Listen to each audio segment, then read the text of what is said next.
Assalamualaikum warahmatullahi wabarakatuh. Selamat pagi teman-teman semua. Di sini kembali lagi bersama saya Aina Juwiyah. Kali ini kita akan membahas mengenai konsep umum perpajakan. Jadi sebelum masuk ke inti dari mata kuliah perpajakan, hari ini kita akan membahas mengenai konsep umumnya terlebih dahulu. Nah, di konsep umum ini kita akan membahas mulai dari definisi perpajakan itu sendiri, kemudian ada teori-teori terkait perpajakan, kemudian ada stelsel pemungutan pajak, asas pemungutan pajak, dan lain-lain. Jadi kita bahas satu persatu di sini.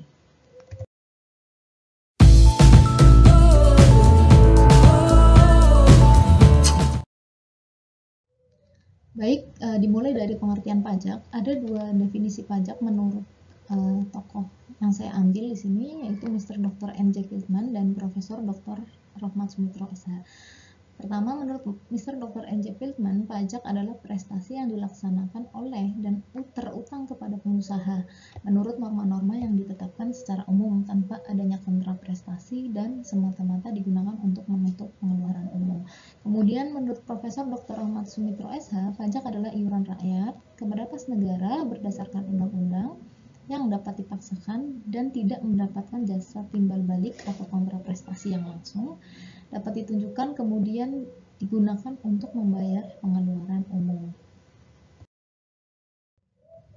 Jadi dari kedua definisi tersebut kita dapat ambil kesimpulan ada 5 unsur dalam definisi pajak. Yang pertama, pajak itu adalah harus didasarkan pada undang-undang. Kemudian yang kedua, sifatnya adalah memaksa. Kemudian yang ketiga, tidak ada kontraprestasi langsung. Yang keempat, pemungutan pajak dilakukan oleh negara, baik oleh Pemda maupun pusat. Kemudian yang kelima, pajak digunakan untuk membiayai pengeluaran pemerintah. Jadi poin penting pengertian pajak adalah di kelima unsur ini. Nah, maksudnya kontraprestasi langsung itu adalah tidak ada timbal balik yang langsung diterima oleh wajib pajak yang sudah membayarkan pajaknya. Namun imbal hasilnya itu tidak langsung, misalnya melalui pembangunan infrastruktur dan lain sebagainya. Kemudian ada definisi retribusi ya. Jadi pembayaran kepada negara yang dilakukan oleh mereka yang menggunakan jasa pemerintah, di mana pembayar mendapat manfaat langsung. Jadi poin penting perbedaan retribusi dengan pajak adalah adanya kontraprestasi langsung pada pembayar retribusi. Misalnya ketika kita parkir, itu kita membayar retribusi parkir dan mendapatkan manfaatnya secara langsung, yaitu dapat parkir di tempat tersebut. Kemudian ada uang sekolah, pasar, jalan tol, dan lain sebagainya. Nah, unsur-unsur yang melekat pada pengertian retribusi, pemungutan retribusi juga didasarkan pada undang-undang, kemudian sifat pemungutannya dapat dipaksakan, kemudian pemungutannya juga oleh negara, digunakan untuk kepentingan umum, dan perbedaannya di sini nomor 5 ada kontraprestasi langsung yang dirasakan oleh masyarakat setelah mereka membayar retribusi, berbeda dengan pajak yang tidak mendapat kontraprestasi secara langsung. Nah, pungutan lainnya juga dapat berbentuk sumbangan ya. Sumbangan di sini tidak diartikan untuk kepentingan pengeluaran yang dikelola oleh pemerintah, tapi dilakukan oleh dan untuk kepentingan sekelompok masyarakat tertentu. Jadi pungutan ini tidak memerlukan dasar hukum undang-undang serta unsur pelaksanaannya pun tidak ada. Sumbangan pungutannya tidak berdasarkan undang-undang tetapi lebih bersifat gotong royong. Jadi fokusnya di sini adalah membedakan apa sih perbedaannya pajak dengan retribusi dan juga sumbangan. Nah, ini untuk perbedaan pajak dengan pungutan lain. Pajak dengan retribusi perbedaannya ada pada kontraprestasi atau manfaat langsung. Seperti yang saya jelaskan tadi, retribusi ada manfaat langsung ketika melakukan pembayaran retribusi, sedangkan pajak tidak ada kontraprestasi langsung. Kemudian perbedaannya dengan cukai. Cukai adalah pungutan atas barang tertentu yang ditetapkan pemerintah. Ya, jadi ada maksud dari penerapan cukai, misalnya cukai atas rokok berarti itu dilakukan untuk mengendalikan konsumsi atas rokok, kemudian miras dan juga plastik. Kemudian ada bea masuk adalah pungutan berdasarkan undang-undang atas barang yang masuk ke daerah pabean. Jadi kalau bea masuk itu lebih spesifik untuk barang-barang yang masuk ke daerah pabean.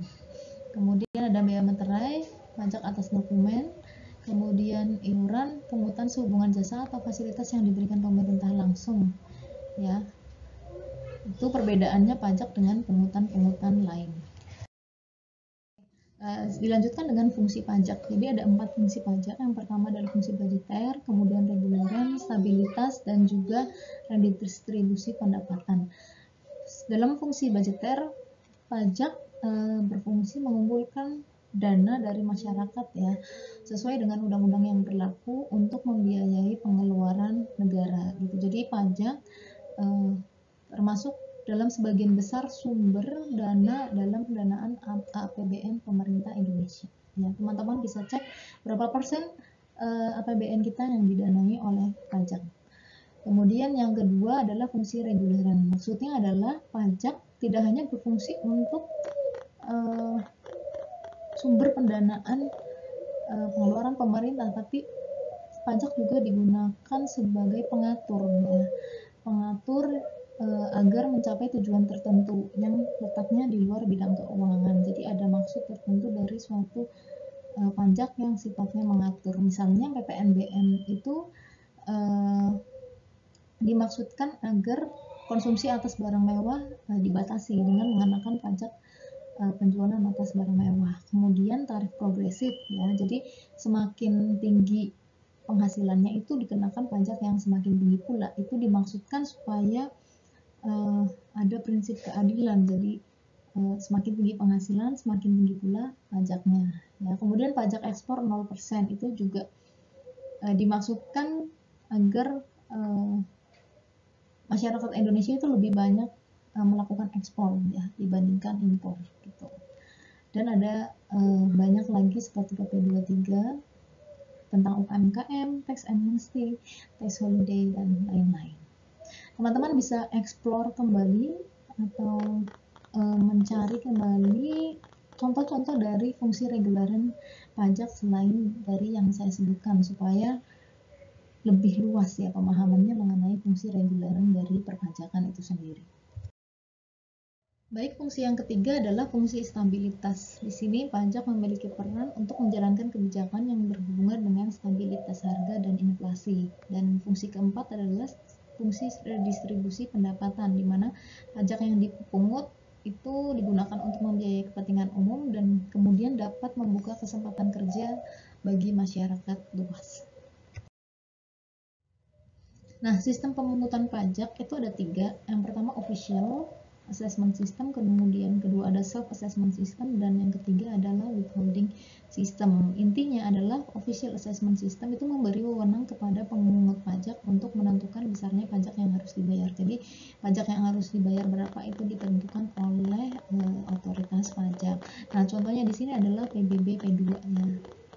Kemudian yang kedua adalah self assessment system. Di sini memberi wewenang penuh kepada WP untuk menghitung, memperhitungkan, dan menyetorkan dan melaporkan sendiri besarnya pajak terutang, ya. Ini seperti yang diaplikasikan pada PPh pasal 25, kemudian PPh pasal 28, 29, ya. Jadi self assessment system di sini WP menghitung, menyetor, dan melaporkan sendiri pajaknya.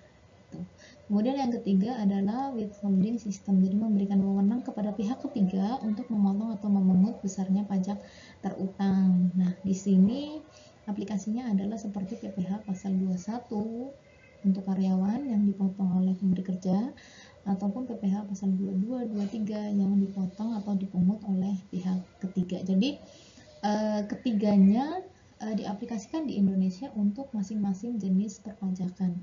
Tapi secara umum, secara garis besarnya atau secara globalnya, self assessment system lah yang diaplikasikan di Indonesia, ya, secara umum. Namun ketiganya itu juga diaplikasikan dalam setiap masing-masing contoh pajak yang sudah saya sebutkan tadi. Baiklah, dilanjutkan dengan teori pemungutan pajak. Jadi di sini ada beberapa teori yang menjelaskan mengapa sih negara perlu memungut pajak. Yang pertama adalah teori asuransi.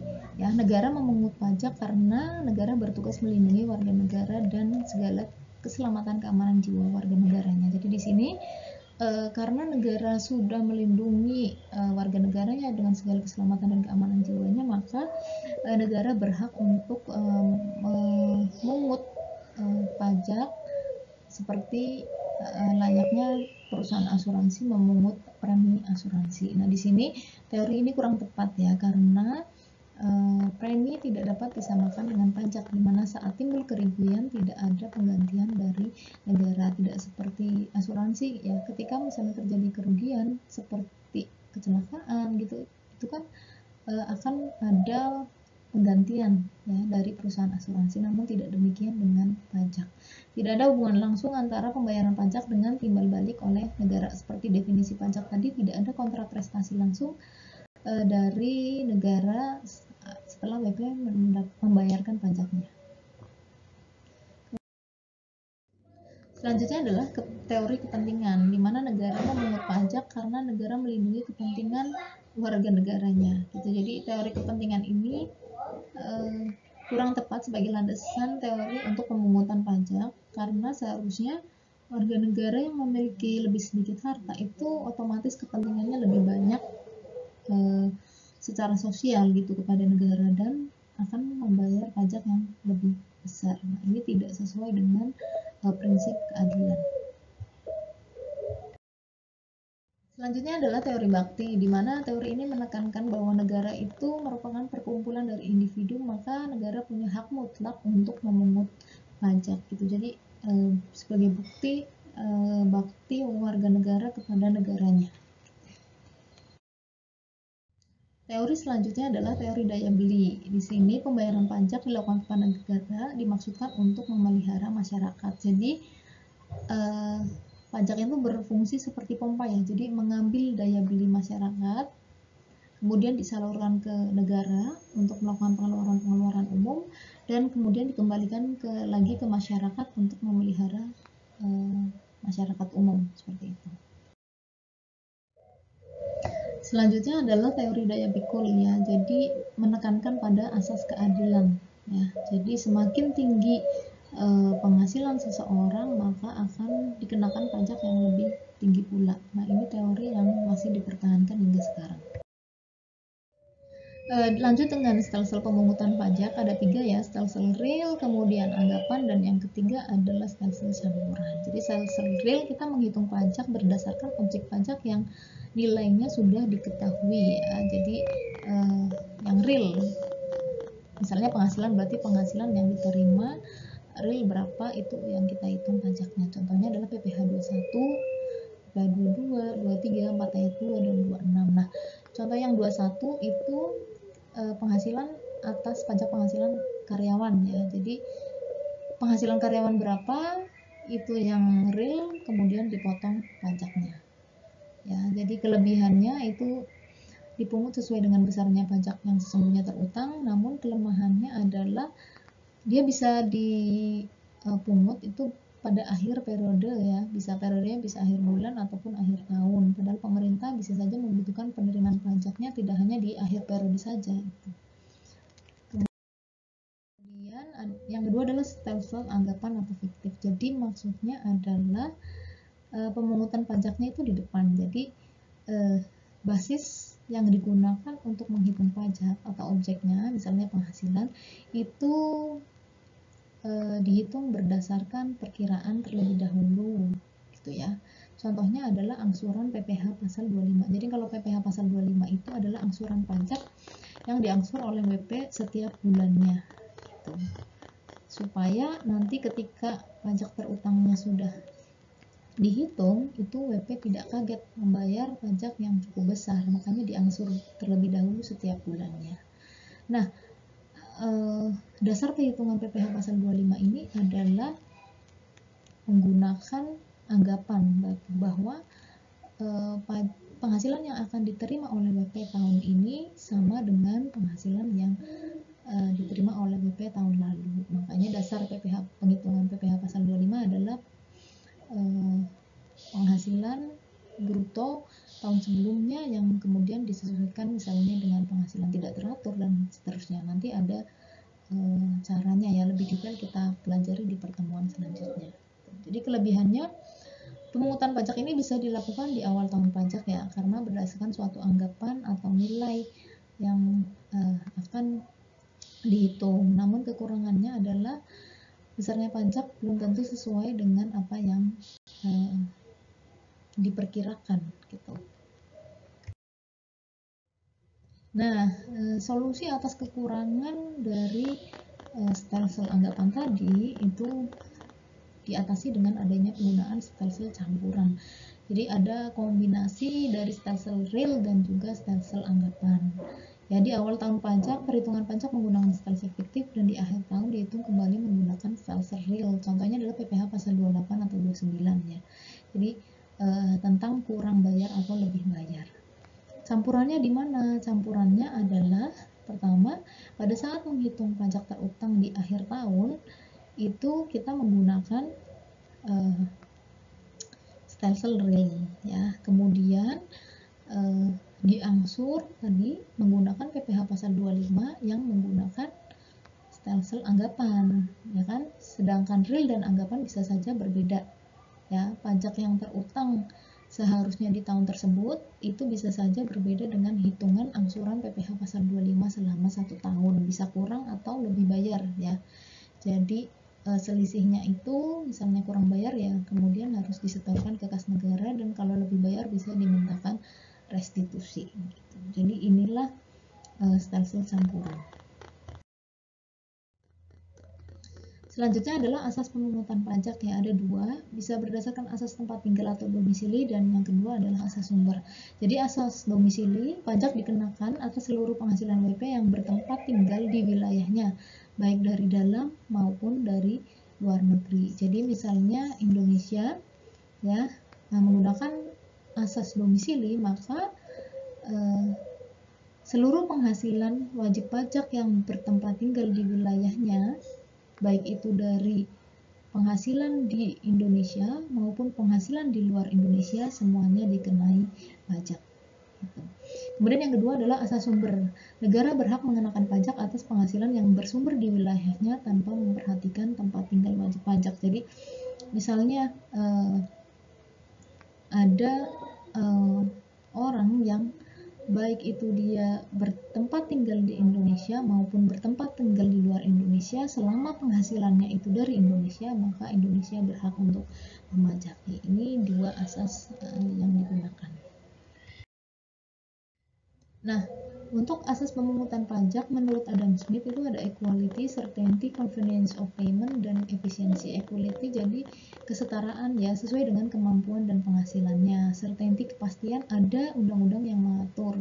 Kemudian convenience of payment, pembayarannya itu nyaman ya, dipungut dengan tepat misalnya saat menerima penghasilan gitu. Kemudian efisiensi, biaya pemungutan sehemat mungkin. Jangan sampai biaya pemungutannya lebih besar daripada pajak yang diterima. Oke, baik, dilanjutkan dengan jenis-jenis tarif pajak ya. Tarif pajak itu ada tetap, proporsional, progresif, dan degresif. Kalau tetap berarti tarifnya tetap berapapun penghasilannya atau berapapun basis pajaknya gitu. Jadi contohnya adalah meterai ya, sekarang 10.000. Jadi tetap. Kemudian tarif proporsional. Jadi proporsional persentasenya terhadap DPP-nya gitu. Jadi kayak PPN gitu ya, kan tarifnya adalah 10% dari DPP. Kemudian BP badan itu dulu 25%, sekarang 22% ya. Jadi tarifnya adalah tetap. Kemudian yang ketiga adalah progresif, tarifnya meningkat seiring dengan semakin besarnya penghasilan ya. Contohnya adalah tarif penghasilan pasal 17 untuk WPOP ya. Jadi penghasilan 0 sampai 50 juta tarifnya 5%, 50 juta sampai 250 juta tarifnya 15%, dan seterusnya meningkat semakin tinggi penghasilan, semakin tinggi juga persentase pajaknya. Kemudian tarif degresif menurun. Nah, ini semakin tinggi penghasilan, semakin kecil persentase pajaknya, dan ini tidak pernah diterapkan di Indonesia. Oke, dilanjutkan dengan jenis-jenis pajak. Ya, di sini menurut golongannya ada pajak langsung dan tidak langsung, menurut sifatnya ada subjektif dan objektif, dan menurut lembaga pemungutnya ada pajak pusat dan daerah. Oke, menurut sifatnya pajak dibagi menjadi pajak subjektif dan objektif. Kalau subjektif itu berarti fokusnya di subjek pajaknya ya, di orangnya atau badannya gitu. Jadi contohnya adalah pajak penghasilan, fokusnya di subjeknya. Misalnya si A mendapatkan penghasilan atas jasa, ya dipotong PPh 23, jadi fokusnya adalah di penghasilannya. Kemudian kalau objektif berarti fokusnya adalah di objeknya, seperti PPN ya, fokusnya adalah di objeknya. Misalnya ada BKP atau barang kena pajak yang masuk ke daerah pabean ya, jadi lihat di objeknya. Kemudian Oke, menurut golongannya ada pajak langsung dan pajak tidak langsung ya. Kalau langsung berarti dibebankan langsung ke WP, contohnya penghasilan. Dia yang dapat penghasilan, dia pula yang bayar pajaknya. Kalau tidak langsung, itu bebannya bisa dilimpahkan ke orang lain, contohnya PPN ya. Jadi PPN itu sifatnya tanggung renteng. Pertama dikenakan di tingkat produsen ya, mulai dari PPN masukan, kemudian nanti pada saat penjualan dia memotong PPN, kemudian dilimpahkan lagi ke distributor, dan seterusnya. Pada akhirnya yang menanggung adalah konsumen. Menurut lembaga pemungutnya, pajak itu ada dua, yaitu pajak pusat dan pajak daerah. Contoh pajak pusat itu ada PPh, PPN, bea materai, PBB P3 ya, perkebunan, perhutanan, dan pertambangan. Kalau pajak daerah itu dipungut oleh Pemda seperti PBB P2 ya, PBB pedesaan dan perkotaan. Itu masuk ke pajak daerah. Nah, nanti dibagi menjadi dua, pajak daerah provinsi dan pajak daerah kabupaten atau kota. Nah, ini pembagiannya ya. Pajak pusat itu bisa dipungut oleh DJP, bisa juga oleh bea cukai ya. Kalau bea cukai itu seperti bea masuk impor, kemudian pajak ekspor, dan PPN. Kalau DJP mulai dari PPh, PPN, PPNBM, PPN P3, dan bea materai. Nah, untuk jenis-jenis pajak daerahnya ini ya, ada dua. Untuk daerah provinsi atau tingkat 1, dan yang kedua adalah yang dipungut oleh kabupaten atau kota tingkat 2. Pajak provinsi itu ada pajak kendaraan bermotor, bea balik nama kendaraan bermotor, pajak bahan bakar kendaraan bermotor, dan pajak air permukaan, dan pajak rokok. Nah, nanti detailnya seperti apa teman-teman bisa membaca di ketentuan pajak masing-masing daerah, di perdanya masing-masing ya, karena tarifnya ini juga berbeda-beda setiap daerah gitu.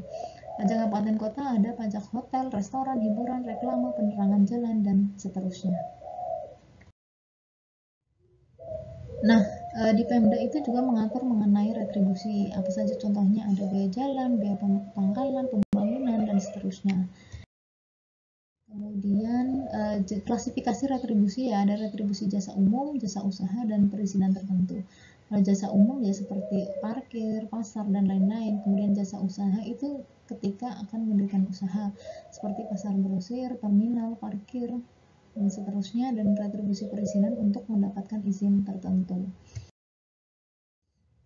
Nah, itu saja materi mengenai konsep umum dari perpajakan ya. Jadi sebagai landasan kita untuk belajar inti dari materi perpajakan itu sendiri. Terima kasih atas perhatiannya, dan apabila ada yang kurang jelas bisa kita diskusikan bersama. Wassalamualaikum warahmatullahi wabarakatuh.